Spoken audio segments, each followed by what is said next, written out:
In Bangladesh, a verdict for the former Prime Minister. This is a measure of justice which they have been waiting for a year.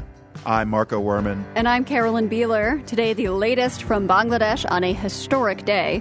Plus, a new player is taking a leading role on the way to reducing emissions.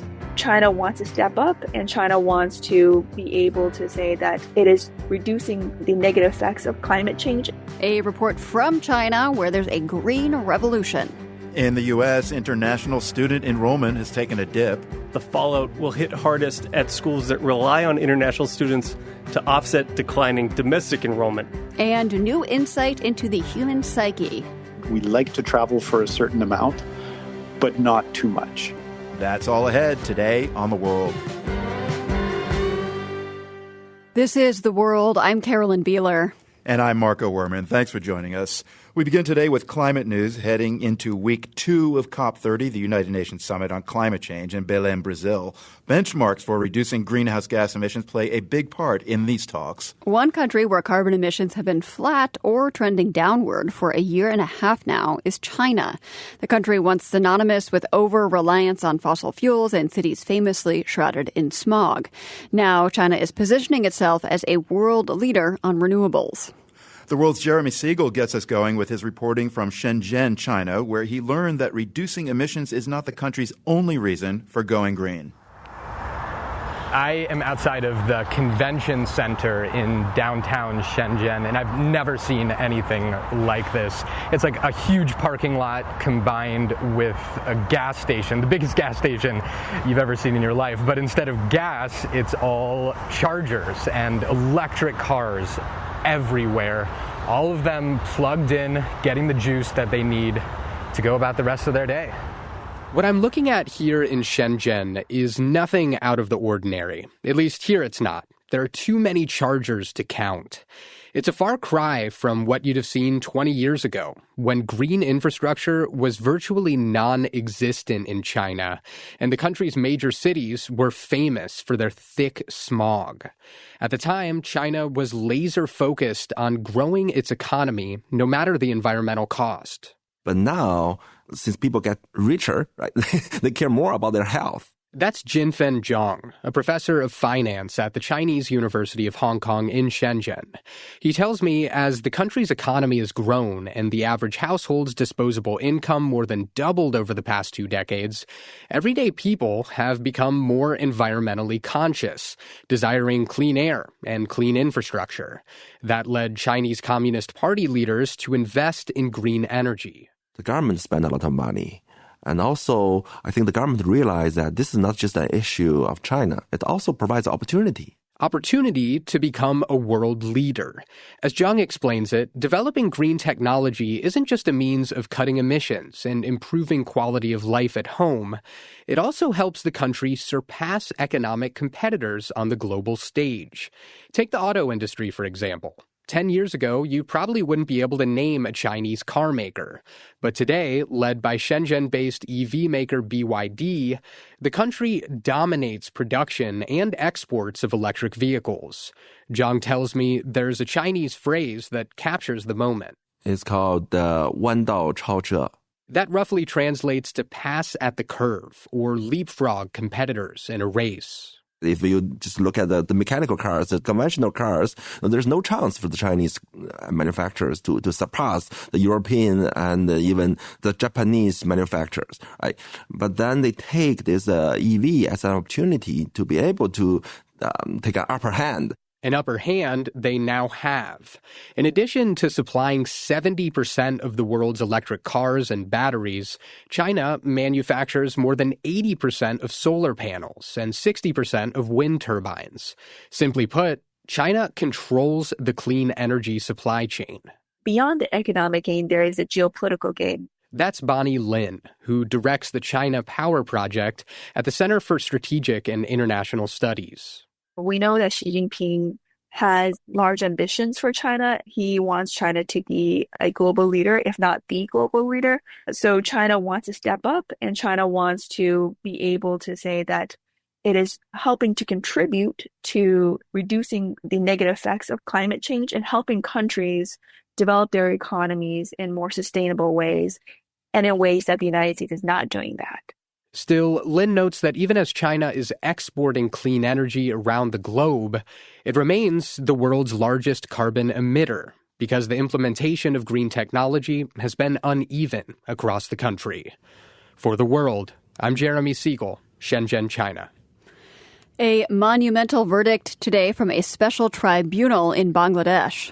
We have decided to inflict her with only one sentence, that is sentence of death.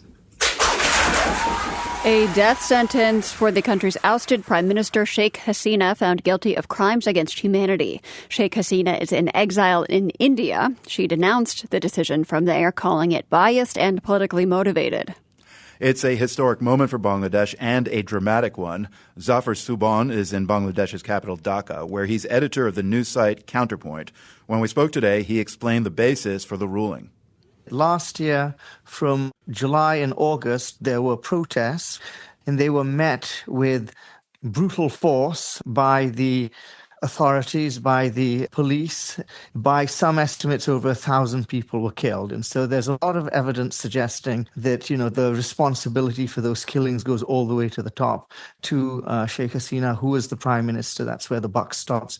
I should mention that the home minister at the time was also sentenced similarly to capital punishment by this court. Right. Sheikh Hasina has been handed that death sentence, as I said. What's been the reaction to that news so far today in Dhaka? In Dhaka, the reaction has been largely, I would say, positive. Emotions are still very raw in Bangladesh. It's barely a year after the uprising in July, which saw the ouster of Sheikh Hasina and her authoritarian government. And of course, before then, we had, by some accounts, over 1,000 people killed. So those wounds are still very fresh. I think for many people, this is a measure of justice which they have been waiting for a year, and they feel that this kind of accountability is something we've never really seen in the history of Bangladesh, and it really helps us turn the corner because, we are in a transitional phase in Bangladesh. We've been ruled by an interim government for the past year and a bit, and general elections are scheduled for February. But I think many people feel that before we move on to general elections, they would like to see some measure of accountability. We're talking about a record of extrajudicial executions, people being disappeared. We're talking about a network of secret prisons. There's a long history of atrocity here, which people feel we're finally now getting some measure of accountability for. Sheikh Hasina's reaction from exile in India, she said that the ruling is biased and politically motivated. What do you make of that? If you were to look at the legal proceedings, due process was in many ways lacking. And so that is certainly a legitimate concern. She's almost certainly guilty of the crimes that she's charged for. I think there is an abundance of evidence suggesting that she is entirely culpable if you look at a legal theory or sort of command responsibility.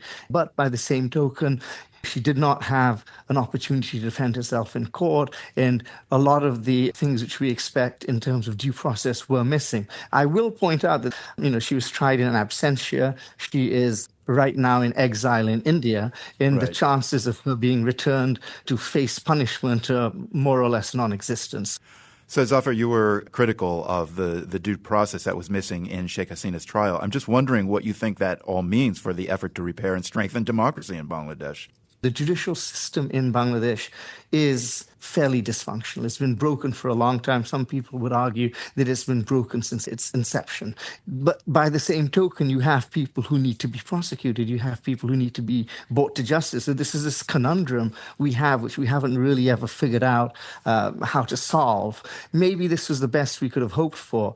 Of course, she has been given capital punishment. She's been sentenced to death. But it doesn't mean she's going to come back and face that capital punishment. In that sense, you could say that the verdict is almost a symbolic verdict. Well, I wanted to ask you, Sheikh Hasina is currently in exile in India. Is it possible Indian authorities will extradite her to Bangladesh? I think there's no question that they will not extradite her. She's long been an ally of Delhi. They've been strong supporter of her. So I think, they're also in a precarious diplomatic position vis-a-vis Bangladesh. They do want to keep good relations with the interim government. They want to keep good relations with the incoming government after February's election. But I think this would be a step too far.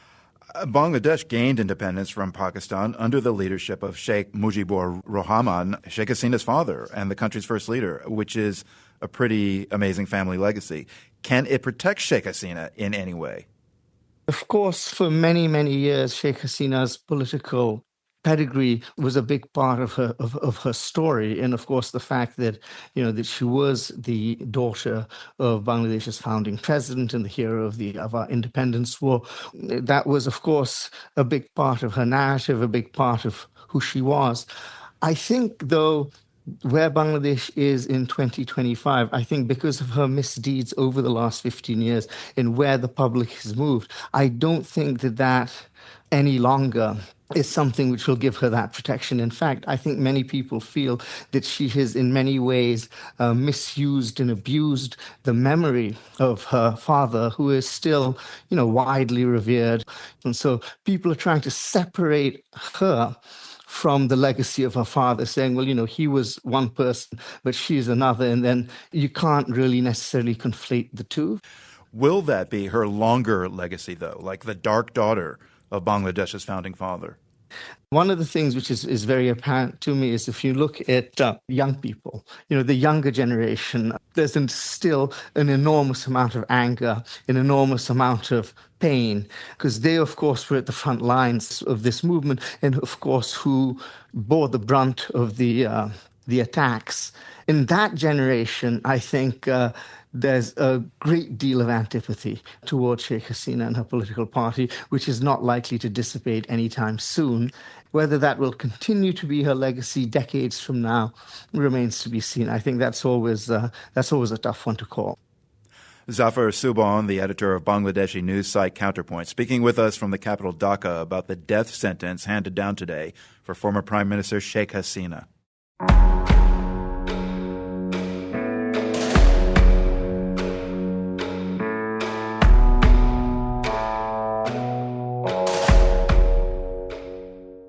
Women of the European Union, today we send you our commiseration this equal pay day. Marco, are you familiar with equal pay day?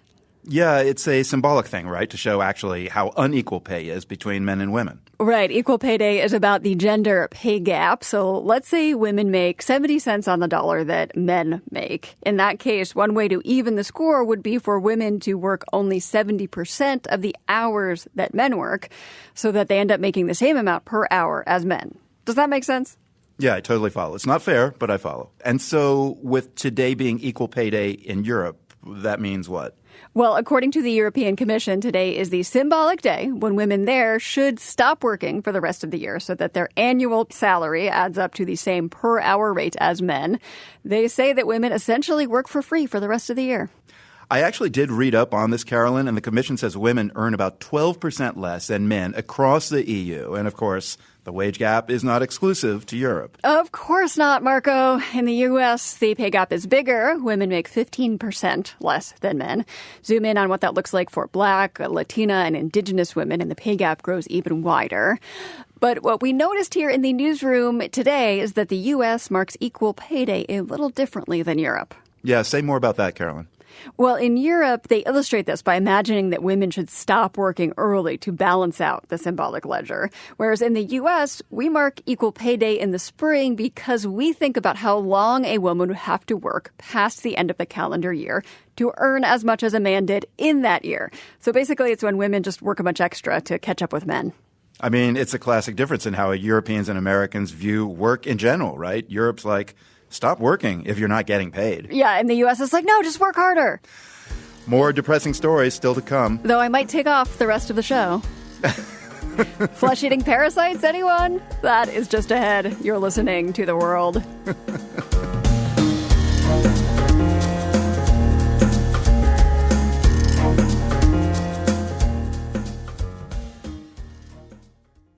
This is The World. I'm Marco Werman. The U.S. and Mexico are teaming up to stop the spread of a flesh-eating parasite. It's called the New World screwworm. It's been infecting livestock throughout Central America and working its way north. Now it's reached southern Mexico, where it's spreading, but authorities have a plan to stop it. Philip Kaufman explained it to us. He joined the show from Texas A&M, where he heads the Department of Entomology. Most people have seen blowflies if they've ever seen a dead animal, say on the side of the road, and it's covered in metallic flies, and their immatures or larvae are the maggots you see on a dead animal. This fly is the same classification as those flies, except it's different in that it no longer is interested in dead animals. It will only lay its eggs on open wounds of live animals. And then those maggots essentially eat the tissue of the live animal and can often result in the death of that animal. So it's a very important pest, and it's one that is not new to North America. It had been here in the past, and we had eradicated it some 50 years ago, and now it's making an incursion back north, which has us all very concerned. So is this thing a parasite or is it an insect? It is both. So it's an insect that uses a parasitic lifestyle. So it only exists when there are other living animals around that it is a parasite of. So it feeds on the tissues of living animals, and then the maggot crawls out of that host, falls to the ground, transforms into an adult fly through the pupal stage on the ground, and then the adult fly, when she's ready to lay eggs, will lay eggs back in an open wound of a living animal. I got to say, the phrase flesh-eating parasite is scary and worrying. How significant of a threat does the New World screwworm pose? So this is a pest that has been estimated that if it were to arrive in Texas, between our livestock and our wildlife industries, could cause as much as $10 billion in damage. It's considered a foreign animal disease pest, which carries trade implications. And so there are foreign countries that could essentially not accept U.S. beef because if we have this pest shows up here and it becomes established, it could have trade implications. It also is disruptive to our own process of how we produce meat for this country. And Philip, what is the actual risk to people? Like, how severe is the New World screwworm to human health? So, it affects any mammal, and humans are mammals. And so there are cases, it's not terribly frequent, but it can in fact get on humans. The greatest risk are to individuals who are homeless or who don't have the capacity to care for themselves, because this is a very painful insect. And if it were to get into a human would very much know that they have something wrong. When you have populations that are at risk, this can go undiagnosed. And it's not that the fly itself necessarily kills a person. It's the bacterial septicemia that comes along with having that insect in you that is likely to cause the problem. Is it accurate to say, though, that the biggest worry is to livestock?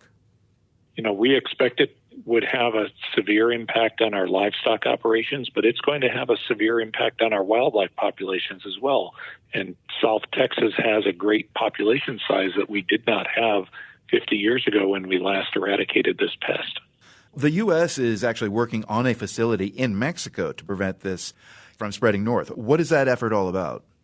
So we currently have one plant that produces sterile insects, and that plant is located down in Panama, where the fly had been contained. The USDA provided Mexico with some funding to renovate a fruit fly production plant in southern Mexico to start producing New World screwworm, because we don't have enough sterile flies to re-eradicate the pest. And that plant is scheduled to open, I believe, next summer.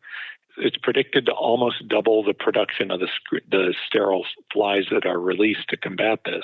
Can you just explain why sterile flies work? What's that going to do?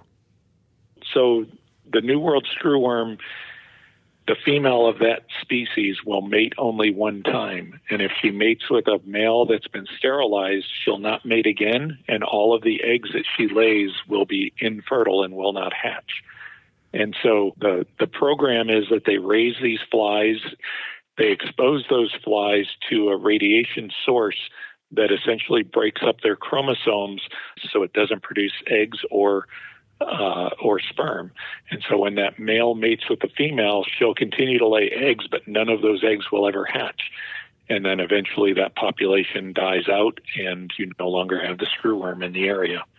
That's what we used the last time, and that's what we're going to use again. The only problem is right now we can't produce enough flies to cover the vast acreage that is Texas and northern Mexico.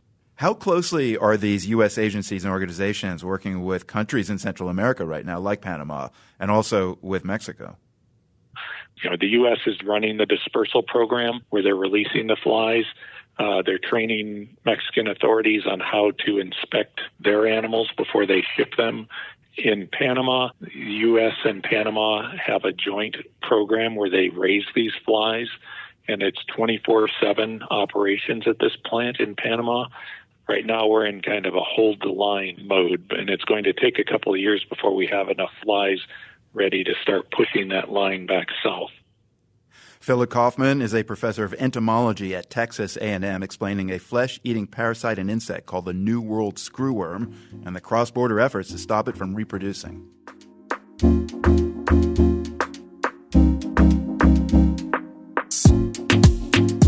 And now let's catch you up on a few things you might have missed. Yesterday in Chile was the first round in their presidential election. The two leading candidates are leftist Janet Jara and on the far right, Jose Antonio Cast. They will now compete in a runoff election. Cast is projected to have the upper hand. 70% of the votes in yesterday's election went to conservative candidates. Election results are also in from Ecuador. Voters there struck down a referendum to amend the constitution. The proposed amendment would have allowed foreign powers to operate military bases in the country and also expanded the government's authority to punish criminals and control the borders. The failed vote is a political defeat for the country's conservative president, Daniel Noboa. He campaigned on cracking down on crime. And staying in Ecuador, one of the country's most wanted drug kingpins, Wilmer Chavarria, faked his own death and fled the country in 2021. But yesterday in Spain, he was arrested, so still alive. Chavarria is the suspected leader of a drug trafficking gang called Los Lobos. He's believed to have been running the gang from overseas for the past 4 years. And those are a few things you might have missed. You're listening to The World.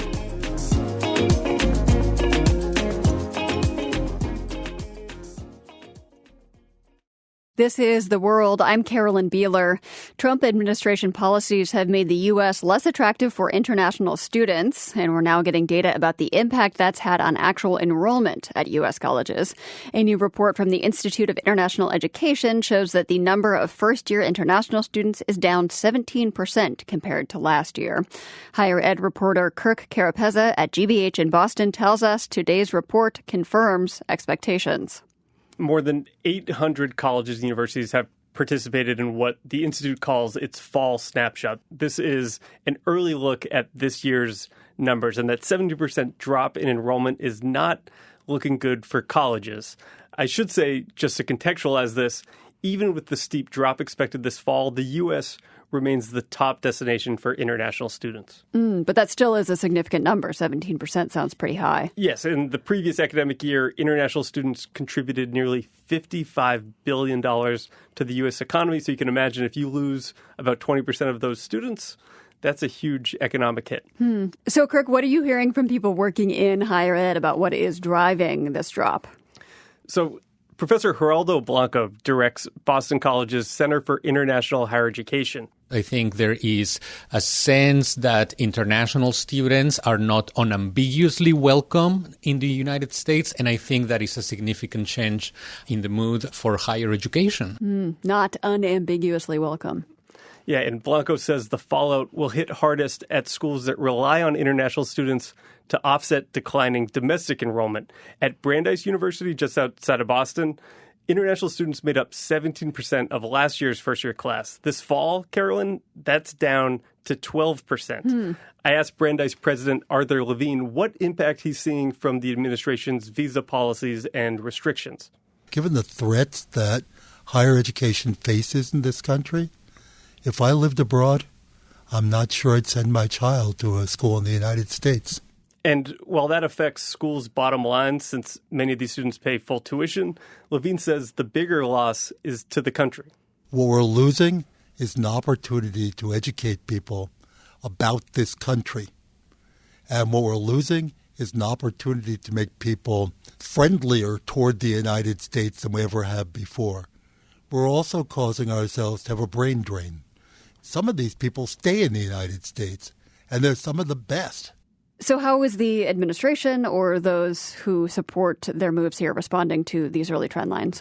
They say these schools are crying wolf. Simon Hankinson is a senior fellow at the Heritage Foundation's Center for Border Security and Immigration. He says colleges like Brandeis are scaremongering and pushing what he sees as a self-serving narrative. The schools that have tried to replace American students with foreign students, either because they don't have the numbers or in many cases because they just want the higher fees, they're going to use all of their political and other clout to try to change that because that's their business model.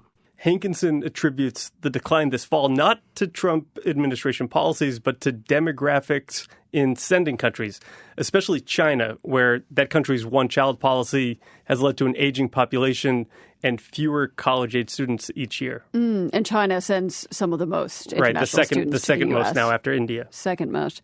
So what other trends are you seeing in the data around this? So more selective schools, places like Harvard, MIT, Stanford, they aren't seeing major declines in their international undergraduates. If any students face visa issues this summer or had second thoughts about studying here because of our political climate, these schools simply tapped into their wait lists. Sure. Some graduate-level programs, like those at Georgetown in D.C., are seeing steep drops. They cite visa and immigration challenges. But again, the most selective programs appear largely insulated from this so far. I know that international student enrollment also dropped in Trump's first term. Mm-hmm. That's right. Yeah, it dropped 12 percentage points during the first Trump administration. You'll remember there was the travel ban, right? There were visa restrictions back then, too. And then there was that controversial pandemic-era rule that required all international students to take classes in person. Did it bounce back after that? And does that hold any lessons for what might be to come now? It did under the Biden administration, but we're not even 1 year into the Trump administration, and the experts I'm talking to say no one in Washington is coming to save these schools. These institutions are under a lot of new pressures domestically to make their programs more affordable and accessible to American students. GVH's Kirk Carapeza, thank you so much for this update. Thank you. International students coming to the U.S. have an impact not just here, but also in the students' home countries. Nellie Chaboy grew up in a village in Kenya, and after coming to the U.S. for her studies, she brought what she learned back home with her. Reporter Brianna Duggan reports from Mogotio, Kenya. Before she started university in Illinois, Nellie Chaboy had been prepared for some changes from her life in Kenya. What life is in America is like. She'd been warned about the winter, so she arrived in a floor-length down coat in August. Then there were the men. Even things like American men will hold the door for you. I mean, Kenyans men don't do that. University in America was heaven for a serious student like Chaboy. Compared to Kenya, she says the teachers made learning easy. I ended up doing 3 majors, chemistry, math, and computer science. That's just like how we did it. I found it so easy. And then I just love school. And then the professor had open hours. You could ask them questions. They were not strict and mean. It was fantastic. But the thing that really struck Chaboy in the U.S. was abundance. Not so much the things, although those would come in handy later. It was the mindset that came with abundance. So everything seemed in reach. And I did not know that because, when you grow up in poverty, you're all just trying. There's just so much pain and resentment when you're just trying to survive. Nellie grew up in Mogotio, a small town 4 hours north of Nairobi. Today, on a single-lane paved road, a few motorbikes shuttle through town. Dusty roads spread out through the interior. When Chaboy was growing up, it was a life of scarcity. All her single mom could afford was a tin-roofed building up one of those dusty tracks. I saw poverty up close, seeing it through the lens of my mom. She'd wake up at 5 a.m. and go to the roadside and try to sell things, get home at 10 p.m. sometimes, and we didn't even have food to eat. It was really raw. And so education for me seemed like the only opportunity I had because I just knew that I needed to take care of her. I needed to get us out of poverty. Nelly studied hard, graduating as one of the country's top students. She was accepted to a year-long prep course for U.S. colleges. But despite applying to 24 schools, she was rejected by all of them. So she went back to her village to help her mom sell at the roadside stand. I was the one waking up at 5 a.m. now and baking chapatis and sitting there trying to sell it. And the business was really rough at the time, so it wasn't doing well at all. So I'll just sit there for hours and there's no one there. And I remember I just kept writing resumes on a piece of paper, writing my resume and imagining. It just felt so unfair. Then, weeks before the fall semester, a last-minute offer came through. A full ride to Augustana College in Western Illinois. Once there, even though academics were easy, Chaboy totally lacked digital skills. Typing, even Googling. She had used a computer for the first time when she was 18. Typing a line of code could take her half an hour. I just kept saying, Nelly, you made it all the way from rural Kenya to America. The reason you're struggling with this is simply because you grew up in Mogotio. And that was supposed to give me solace. But what we did was, what about kids growing up in Mogotio? Today, 9 years after graduating, Nelly has become an education leader in Kenya. She built a school in her hometown where kids run around in yellow sweaters and blue pants, the colors of Augustana College. The yellow curtains and blue walls in the classroom, even the dress she's wearing today, all an ode to her alma mater. Chaboy is a shameless self-promoter, reaching out to celebrities she doesn't know, like YouTuber Mr. Beast, for support. Hi, Mr. Beast. My name is Nelly Chaboy, and this is my school. Crazy, right? We are asking you for a swimming pool, and it's just going to go right there. But it has paid off. All you have to do is be a marketer, which I'm good at. So you just have to tell your story and be... So, for example, right now, we have had people come visit the school. So we've had astronauts come visit the school, chess masters. We've had Logitech, donate keyboards to even a kid like Sharon who just types really fast. Alongside math and reading, students learn coding, 3D design, web development. 14-year-old Maurice Bowen is working on his website. How can I work on size so that when screen becomes smaller? That's called responsive design. So I can show you. But for now, you can do... Chaboy's mission is to bring digital technology education to rural communities, believing that a connection to the gig economy can help lift them out of poverty. TechLit, the organization she co-founded with her American husband, brings curriculum, teachers, and computers to 10,000 rural students in Kenya and Uganda. She takes me to a room at the end of a long open-air hallway.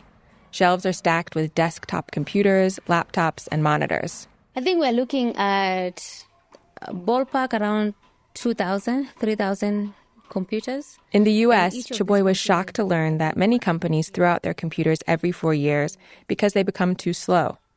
She lifts up a laptop from a pile of computers. This one is about 4 years old. So we may actually get another 10 years of here because any broken part we find, we fix it. So we haven't really thrown anything away so far.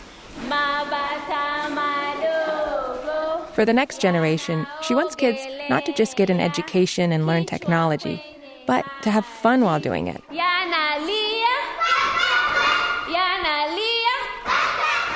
And, if it's available for them, a route to study in America. I often think about what would have happened if I'd stayed in Kenya, if I didn't leave. I mean, I would have done maybe something remarkable, but I don't think it would have been at this scale. A lesson she hopes they go home with, that no matter one's circumstances, to turn away from a perception of scarcity to one of abundance. For The World, I'm Brianna Duggan, Mogotio, Kenya. This story first aired in September as part of our special program on global higher education with support from the Lumina Foundation. You can learn more at theworld.org. Staying with the theme of education, we turn to Germany's famed apprenticeship programs. Free vocational training, and it comes with on-the-job experience and a paycheck. But fewer and fewer Germans want those apprenticeships. Valerie Hamilton brings us the story from Munich. In Germany, learning to be a restaurant cook is a 3-year apprenticeship. Andrea Ortuño just started. Ich bin Andrea Ortuño, ich bin 19 Jahre alt, ich komme aus Ecuador und ich bin... She's 19, and after studying German at school in Ecuador, she joined the Pschorr restaurant in Munich as an apprentice. The first thing she learned to make was Spätzle, a kind of squiggly egg noodle that's a German staple. In this traditional-style pub with its long communal tables and wooden barrels of beer, she's training alongside 23 other apprentices from Germany as well as from Ukraine, Azerbaijan, Vietnam, and the former Soviet Republic of Georgia. In Germany this year, 1 in 6 apprentices is a foreigner, most from outside the EU. Man kann auch das in der Berufsschule sehen, also fast alle sind Ausländer und ja, es ist... Ortuño says at the trade school where she studies alongside her restaurant training, almost all of the students are foreigners. In Ecuador, she says it's hard to find a job and expensive to train as a cook, so this is a great opportunity to learn a profession and earn a salary at the same time. That earn-as-you-learn model is a traditional cornerstone of Germany's economy and educational system. Nearly half of Germans started their careers as apprentices, known colloquially as Azubis. They became the electricians, nurses, bankers, florists, and, yes, restaurant cooks that for decades drove Germany's economic success. But Germany's population is aging, and so the pipeline of young Azubis is shrinking. More young Germans are opting for college instead of apprenticeships, studying STEM instead of Spätzle. This year, 1 in 3 apprenticeships went unfilled, a shortage of 130,000 future skilled workers. 9 years ago, the German Chamber of Commerce and Industry started a project to match young refugees living in Germany with apprenticeships. It's been successful, but it's not enough. There's still more demand for apprentices than supply. The project recently expanded to help businesses recruit migrants from overseas. German-American Jennifer Crutchfield is a project coordinator. You can make it a political thing, but it is basically also a very important business decision for companies. Because they're short of workers. Now the German government has changed visa rules to make it easier to hire from abroad, raising age ceilings and lowering language requirements. It's partnering with foreign governments, language schools, and even influencers to spread the word. This is Ghanaian content creator Kofi Duchi. The program, called Atubi, German word for apprentice, connects skilled Ghanaian youth with German companies for vocational training and long-term job opportunities. The Federal Labor Agency's recruitment website, Make It in Germany, hosts peppy testimonial videos with success stories of immigrant apprentices. Hallo, ich bin der Kingsley. Ich bin 23 Jahre alt. Ich komme aus Like Nigeria. Kingsley from Nigeria, who apprenticed and then got a job with a trucking company. Between refugees and migrants, there are now close to 180,000 foreign apprentices training in Germany, an increase of 30% since 2022. Alexander Kritikos is an economist at the German Institute for Economic Research. He says recruiting foreign apprentices is about building skills for Germany, not taking advantage of cheap labor. In Germany, we are not hiring cheap labor from poor countries. We are rather in need of hiring people with education from poor countries. 3/4 of Azubis get hired for real jobs in their fields after their apprenticeships. But being an apprentice has a price. You have to learn German before you can start. Once you do, an apprenticeship is still seen as an education, not a job. And for those 3 years, the pay is really low, on average about $1,200 a month. That makes it hard to find housing and impossible to save or send money home. Alongside the hiring boom, there has also been a boom in fraud and exploitation. Like in Vietnam, where, according to German media reports, a shady cottage industry milks prospective apprentices for as much as $23,000 for visas and language certificates. That can land them in debt or worse. Jürgen Lochbieler runs the Pschorr restaurant in Munich. He's apprentice cook Andrea Ortuño's boss. When he opened 20 years ago, he says all of his apprentices were German. But now, Die Zukunft ist international und wir sind in unserer the future is international, and international is good. Bei den Ausländischen ist es so, dass sie viel mehr bewusst die Entscheidung. He says foreign Azubis are more invested in their apprenticeships and more likely to have the grit it takes to see them through. Ortuño says her first weeks were really tough. Her whole body hurt from standing all day, and even though she knew German, there was a lot she didn't understand. Man muss also richtig viel Bock darüber haben und richtig einfach. She says to make it in Germany, you have to really want it, because an apprenticeship is already hard work, and for foreigners, it's even harder. For The World, I'm Valerie Hamilton, Munich.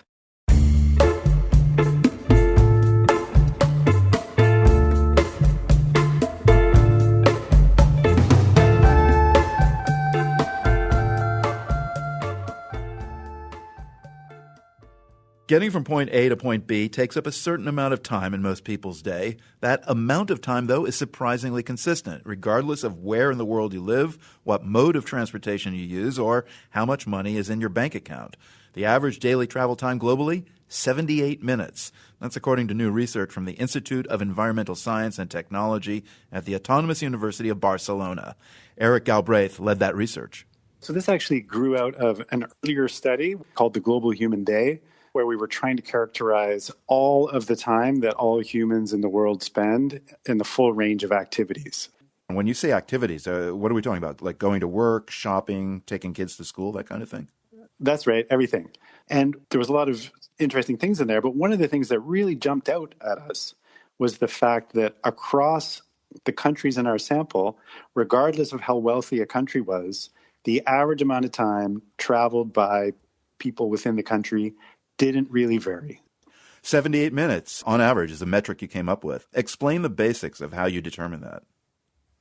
Sure. So it's really just from compiling all of these surveys that have been carried out in different countries around the world, including time use surveys, but also economic surveys, and that just hadn't been put together on one page before. We also included, alongside the personal travel, the travel that was done for work. So whether people are driving taxis or buses, we put them all together in this one overall picture of human travel time. I mean, the fact that we spend this time in transit and it doesn't really matter where you are in the world, financial means or mode of transport, it is surprising. Why is it so consistent, though? So I should say we were not the first people to notice this. It was a surprise to us when it came out of the data because we hadn't heard about this before. But it turns out that in the urban planning literature, this had been pointed out as early as the 1970s. Originally, this was noticed in the United States, but then they expanded these surveys and they found that it was pretty much true with cities wherever they looked. People seemed to travel for about the same amount of time. And so people proposed that there was a travel budget, a certain amount of time that people were willing to spend traveling, and that was fixed. But then, of course, scientists being scientists, they argued with each other. They said, oh, that's not quite right because, look, people have been traveling less in the Netherlands this year than they did the year before. It's not actually constant. And so somehow the idea got lost. But so really when we've come back to this, we've seen, wow, this is actually even more extensive than they thought. And it really does seem to be some kind of universal tendency. And it doesn't mean that everybody is traveling for the same amount every day. Of course, that's not true. So It's not that it's universal and constant, but it's very consistently pulled towards the central value of about 1.3 hours per day altogether. And it's got to show some kind of basic psychological features, something like we like to travel for a certain amount, but not too much. Is there kind of an intolerance to going above 78 minutes? There's definitely got to be some kind of intolerance. Absolutely. I mean, you know it. I know it. You get frustrated when you're spending hours in traffic. No, it's unpleasant. You feel like you're wasting your time. We do find that, in some countries, people do travel more on average. South Korea stands out as, at the top end of the scale, where people are traveling more than an hour and a half per day on average. So again, it's not that it's a fixed constant, but don't fall that far from the central value, no matter what else is going on. And this happens despite cities having very different urban designs. Some of these places people are traveling by high-speed train. Some of them they're driving everywhere. Some of them they're mostly walking and traveling by bicycle. Some of the cities are very compact. Others are sprawling over huge distances. But despite all of these things, people are traveling for about the same amount of time. Yeah, I mean, I know a guy who voluntarily commuted 2 hours each way from South Jersey to New York City. I also spent time in Lagos, Nigeria, where no one wants to be stuck in traffic for 4 hours, 5 hours a day, but they do. Do you know if these numbers have gone up or down in recent years? Because I think of the pandemic when travel times, for commuting anyway, dropped drastically as people work from home. And we also know it's been hard to get people back in offices. How did that and how does it continue to impact the numbers? Yeah, so the pandemic was really a huge shock to travel times. And that was something that we looked into. We found that there were actually compensations in the travel time. So even though people were traveling less for commuting, they undertook more voluntary travel. You know, if I think back to the pandemic, I remember that feeling of going stir crazy. I just had to get out of the house and go for a walk, do something. And that really shows up that people compensated for the lack of commuting. So what insights can we derive from this statistic as we think about the future of transportation while also trying to wean ourselves off of the reliance on fossil fuels? So this has really important implications for the use of energy in travel. We often think that by increasing fuel efficiency, such as raising the miles per gallon of a vehicle, we can improve the energy consumption, get that number down. But in fact, what really matters is the energy consumption per hour of travel, because on average, societies are just traveling for about the same amount of time, no matter what kind of technology they're using. So the important thing is how much energy is that technology using per person, per hour. And that is the number that at the end of the day is going to determine the overall energy consumption, regardless of what else happens. Doesn't matter how the city changes in other ways, what kind of technology comes. That is a number that I think you can really count on, that number is not going to move very much. So it's the energy consumption per hour that matters. Eric, what's your daily travel time? But it's in flux right now. You're still calculating it. It tends to be a bit less. I go for about an hour. Yeah, mine is pretty crazy. It's either 25 minutes or 25 seconds, depending on where I'm working from. Anyway. Right. Eric Galbraith is a researcher at the Institute of Environmental Science and Technology at the Autonomous University of Barcelona. Thank you very much. Real pleasure.